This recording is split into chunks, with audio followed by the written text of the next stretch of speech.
As I was looking at these readings, especially the reading from Ephesians, I just think it's amazing how one word can trigger us, one word can get us off base, one word can just kind of set us off. And you know what word I'm talking about in that Ephesians passage, don't you? The word submit.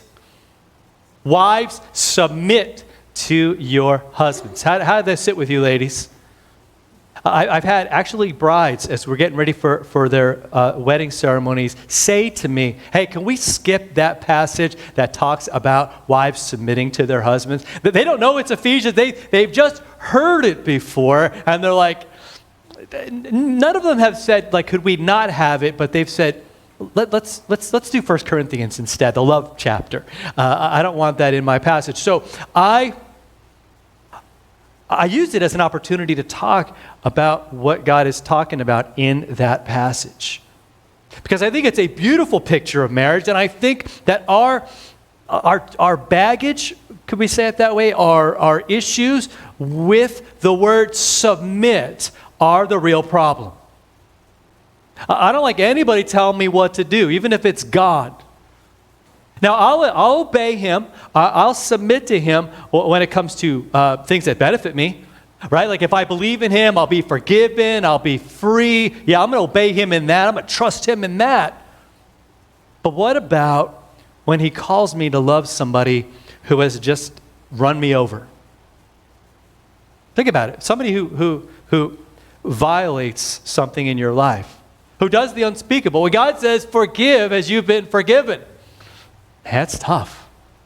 It's a lot harder to be like, yeah, Lord, I submit to your authority. I obey you, because that's what he's calling us to do in this passage. In fact, open up your Bibles. Let's look at, let's go a verse back or so. Because this is the benefit of going through a book of the Bible like we've been doing. We've been cruising through the book of Ephesians. And so you don't just grab this passage out of its context and go, oh my goodness, what am I going to do? You see kind of the picture of life, of the good life we've been calling it, that Paul painted in verses 19 and 20 and 21. Look at those. We can't forget those. We don't ever just leave those last week, right? And, that was the sermon for last week. This is a different one. This is about just wives and husbands and how we're supposed to do marriage. It is all those things. But look at what Paul said. He goes, life isn't about getting drunk and doing all those things and going crazy and being nasty. But he goes, look, you should be addressing one another in psalms and hymns, spiritual songs. You should be singing and make melody to the Lord in your heart. Now, this is not like some Snow White whistle while you work Disney kind of scene where you're like, hey, and you're silly and it's all out of control. No, it's just there's a disposition that we have, an attitude as Christians, as people who believe in Jesus. We've been set free. Jesus died for us. And that can and that should create and stir, not just happiness, not just some giddy kind of childlike thing, but real joy. He delivered me. He loves me. He's with me. So I should be thanking him all the time for everything. Giving thanks to God the Father in the name of Jesus and doing this. Look at what it says in 21. And submitting to one another out of reverence for Christ. And actually, in the Greek, when you go from 21 to 22,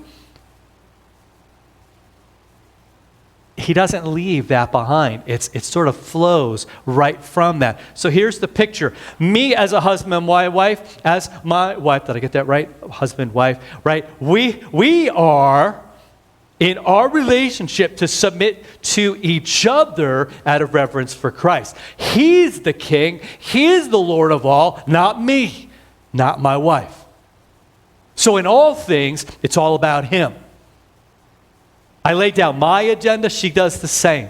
So we go into that marriage, we go into that every day with that mindset. So how could it possibly be that I would look at Paul's words to her and say, you better submit?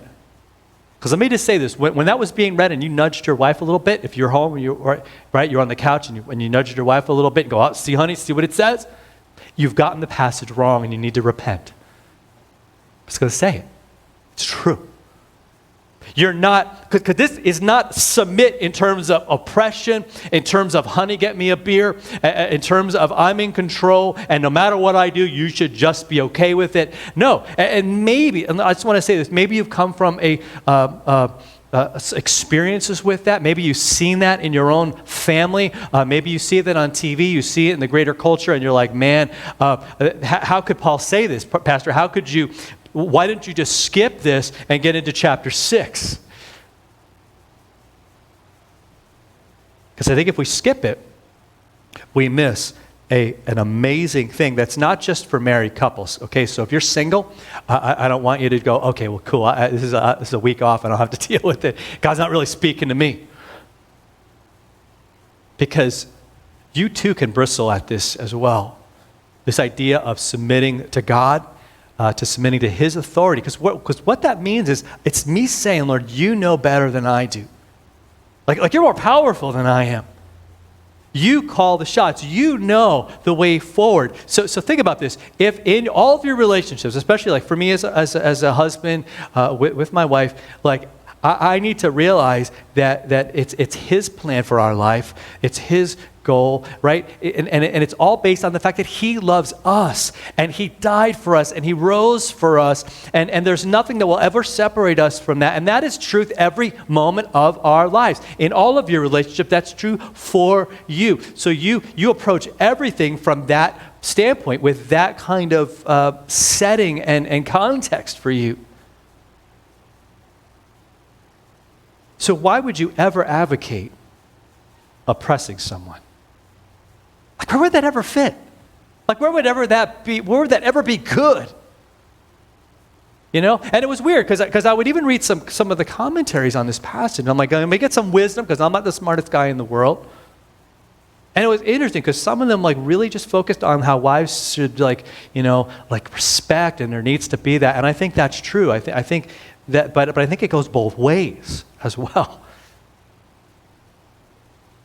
So let's see what he's saying here. He's saying, look, wives, submit, because he says it twice. He goes, submit to your husbands as to the Lord, for the husband is the head of the wife, even as Christ is the head of the church, his body, and is himself is Savior. I want you to notice one thing right throughout all of Ephesians is how Paul doesn't kind of separate out your private life, your family life, your work life, child rearing, and all those things, and your church life, like your faith life.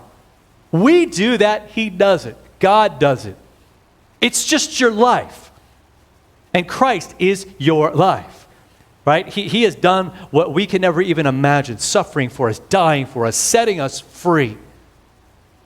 And so he says that has everything to do with your marriage. That's got everything to do with your kids. And kids, it has everything to do with how you interact with your parents, with your teachers, with your friends. I'm going to even say it. I think it's what it means to shine your light. Like, what did we think that meant? Like some kind of spotlight, right, with a cross instead of a bat signal, right? And we just shine it at people. No, it's you shine your light when in a dark world that really, we got to admit this. How does the world think about marriage today? Is it honored? When you watch movies and examples of marriage, is that seen as such a beautiful and awesome thing, a godly thing even? Sadly, it's not. It's the butt of jokes. It's not seen as serious. And let me just tell you that is really not much different from how it was in the ancient world. Not too much new under the sun, unfortunately. You know, we claim that, this is a modern problem, and, the disintegration of all this, but it's this thing called sin that's been around forever. We think that we're God. We think we know better. And it just wreaks havoc on everything in our lives, in our hearts, in our souls, in every aspect of life, especially in our marriages. Back in the ancient world, I was looking at some of this, and within the Jewish faith, there were, and it's hard to think, because you think it's such a religious society, and people who are so dialed into God and His Word.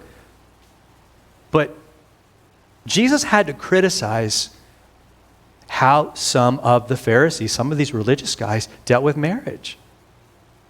They're like, look, Moses, yeah, he had some things about divorce. And he said, you could divorce your wife if she had done something unacceptable.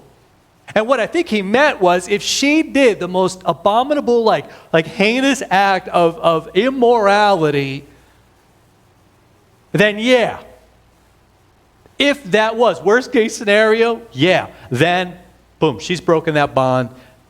But I don't think he meant like look for a loophole at all. I think what he was saying, I pray, I hope that never happens.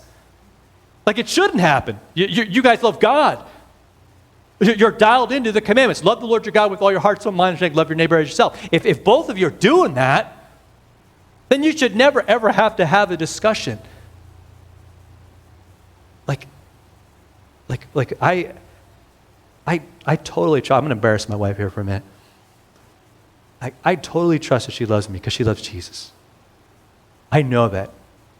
And I would say, like, of all the reasons why I married her, because she's awesome and she's beautiful, and there's all those other things that are so, the romantic part of me. But it's because she loves Jesus. That matters more than anything else. Because all that other stuff could change, right? It hasn't. Babe, better. Getting more beautiful by the moment right now. But all of those things are temporary, right? For me, they're temporary. I'm getting grayer and grayer as the days go by. So she's just in this because I looked a certain way or had, no. It's that faith. And that means that she can trust me with whatever, and I can trust her. And so no matter what we're going through, there is never, listen, 20-some years of marriage, there's never been me worrying like, oh man, she's going to take off. Or, oh man, her commitment is not where it needs to be. See, that's Jesus. That's what Paul's talking about here. There is this trust, that there is this way that we can navigate life when we have to deal with something, and maybe I take the lead. And I think this passage is saying, Fred, as a guy, you need to step up. You need to put aside what you think you want, what you think you need, and put her first. Put those kids first. Put the health of this family first. And what Paul is saying here is that as a wife, submit to that. Because, listen, if you can't, like guys, let me just say this. If your wife can't trust that you love her and have everything in her best interest in mind, then you need to look, I need to look at my own soul. Like if she's laying awake at night going, man, he's wrong, man, he's got problems. He's gonna, right? If there's any of those things, that I got to look at it. He's not talking to husbands here. He's talking to wives. And when he talks to husbands, he's not talking to, right? And he's talking to each of them. So for a wife to say, okay, how am I respecting my husband? How do I trust his leadership? Let's think about it. What a beautiful thing. Now again, there's some. This is maybe a more modern concept, but there's things that my wife takes the lead on. Why? Because she's gifted and she's strong. See, I don't think submit means that she's weak. Now, in the world of pro wrestling, yeah, right? You have the bigger, oppresses the little and wins. That's not what this is about. So we got to see what submit means and change how we see it. Would we ever think of Christ doing anything wrong? Would we ever think if I put my life in his hands that it's not the right hands to be in? See, that's what he's saying. That's why he weaves it all in there. Don't you trust him with everything? Can't you trust him with everything? The answer is gigantic yes. Because as he says, he is the Savior of this body that husbands, wives, everybody, all of us are a part of. And so the church, we're supposed to submit to Christ. So wives say, look, there's going to be times my husband just knows better. Right? That he's going to take the lead. And there's times where your wife's going to know better. And if you're a smart guy and a godly man, you're going to go, yeah, hon, I think you got the right idea. There's times we got to do that. Husbands, right? Love your wives. That's what you do when you love your wife. You're even called upon to go further, to step up. We're to love our wives, not just when it feels good, not just when it suits us, not just when we have the time for it, but to make the time for it. Because Christ, how did he love the church? He gave himself up for it.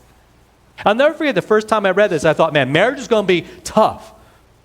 I got to step up. I got to be the man. I got to do some things that people are not going to like, but it's going to be for the sake of my wife and my kids. I knew that, but then I read this and I was like, uh-oh. I didn't know at what level God had in store.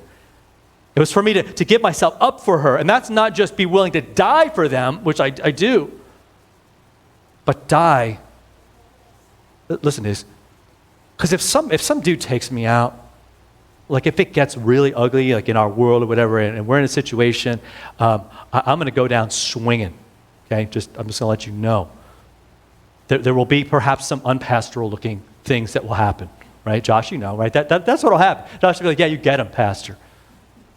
But because that's love. That's what we're going to do. But isn't it harder? Because I may not ever have to have. I pray the Lord that doesn't come to that. But aren't there things every day, stuff I want, things you want as husbands or wives, that we got to kind of give of ourselves, lay it down for their sake?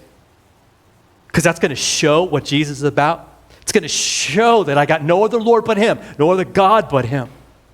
He did this so that he might make us holy. Look at how much he loves us as his church. He wants us to be holy. So he did that. So he made us holy, right? He needed us to be clean, right? So he cleansed us, the washing of water with the word, right? We're baptized into Christ, into his death, into his resurrection. Why? So that he could present the church to himself in splendor, without spot, wrinkle, or any such thing, that she might be holy and without blemish. That's who we are, church. You could go, well, we got all kinds of warts, man. We got all kinds of issues. Not from God's perspective. And maybe it's time we acted like that. Like that's how he sees us. That's how he wants us to act. That's how he wants us to live. That's the point. Not that we would be perfect and go, look at how great we're doing. That's not it at all. That's not for me to go for my wife and say, oh man, I'm the best guy ever. Tim Keller, one of my favorite preachers, check him out. He's just great. No, it's not Keller. It's a different guy. Keller's awesome too on marriage. But it was Paul David Tripp. Sorry, my brain's got too many preachers in my head. So Tripp talks a lot about marriage, and I respect and I love what he says about it because he's so real. He remembers getting into a kind of a fight with his wife. And he said, and you can look it up. I forget the percentage, but he said, you know what? 90% of the women at our church would love to have a husband like me. Okay, now all the guys in this room right now are probably going, he probably should duck after he says that. Correct? Do you know what she said to him without bad? She said, maybe I'm the 10%. And he said, I realized at that moment, not to fight back, but that she was right. He said, he says this all the time. He says, I was arrogant. I was nasty. I thought I was just God's gift to my wife and to all of the women in the world. Not that he had done anything sinful, but that he thought he was just such the greatest thing ever. And he's like, I wasn't. I was nasty. I was belittling. I was horrible. I thought myself of this great guy. So for him, it goes back to the cross. And that's, I think, what we do as guys and as gals, right? We go, no, I'm not who I should be. This should make me go, whoa. And or for a single man, this is who I want to be. And when people talk about marriage, I want to say, like, no, this is the deal right here. That a man loves his wife as his own body, right? Because the person who loves his wife loves himself. No one really hates their flesh, right? He says, but they nourish it. You take care of it. You cherish it, just as Christ does the church. Again, he keeps bringing Jesus into it. Why? Because we're members of his body. He's even looking at the larger family, the larger thing that we're part of.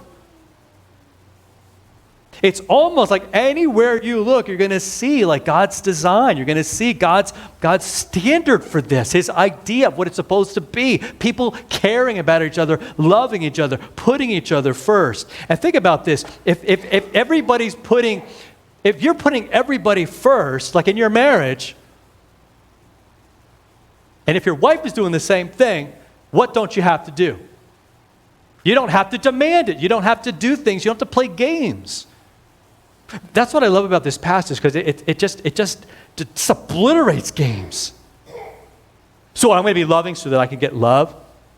But what if both people were loving each other and caring about each other? There'd be no need to fish for compliments. There would be no need to do things, right, and to build up points. You know how this works, right? You do enough nice things, and then, like, you know, you can deal with some stuff, and then suddenly you cash in those points. I've been really nice, and you've been really nasty, so now I'm going to... No, he says no games. You just love. Even if the person doesn't return, you love. You give. That's how Jesus did it for us. Laid down his life. We're part of his body. So here's the deal, and he lays it right out from Genesis. Therefore, a man will leave his father, his mother, hold fast to his wife. The two will become one flesh.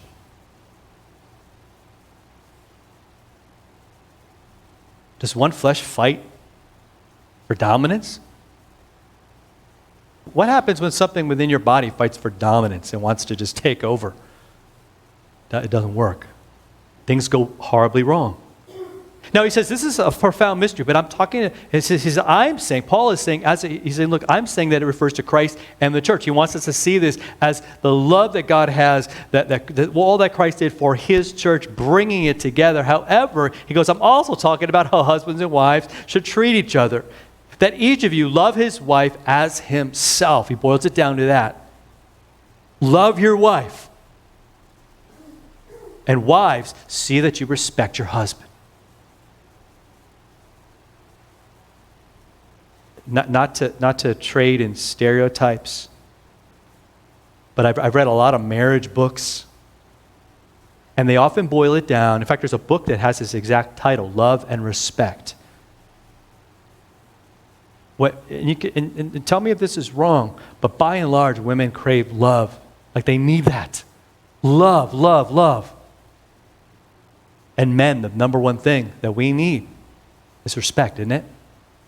We need to know that what we're doing matters. Women need to know that they matter. Not so much what they do. Do you see the difference?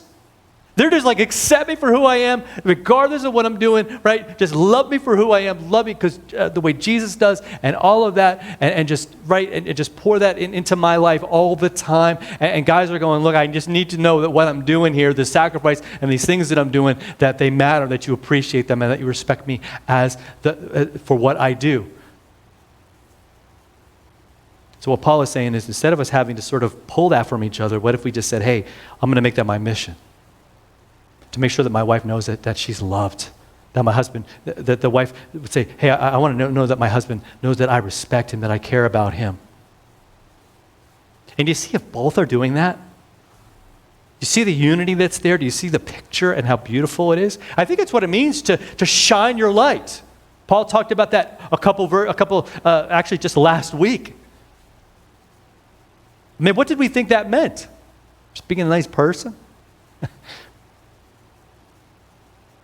What do we show the world that devalues and thinks you can divorce it for any reason, that thinks it's just all temporary, it's kind of foolish, it's all about how you feel, it's all about what you're going to get? We come in and we go, no, it's totally different. What an incredible light that will shine. What an amazing, amazing truth we will preach to the world, not just with our words, but when our words connect with the way we love. Married, single, doesn't matter. But that we champion God's plan for family and for all of it. It's so amazing. And so I pray that we don't let the word submit derail us. But this week, let's be praying about it. not just our submission to each other, but submission especially to Christ. Praying that we could get that right, and then have that flow out into our families and into our wives and our husbands and our marriages. I think God's going to do amazing things with that.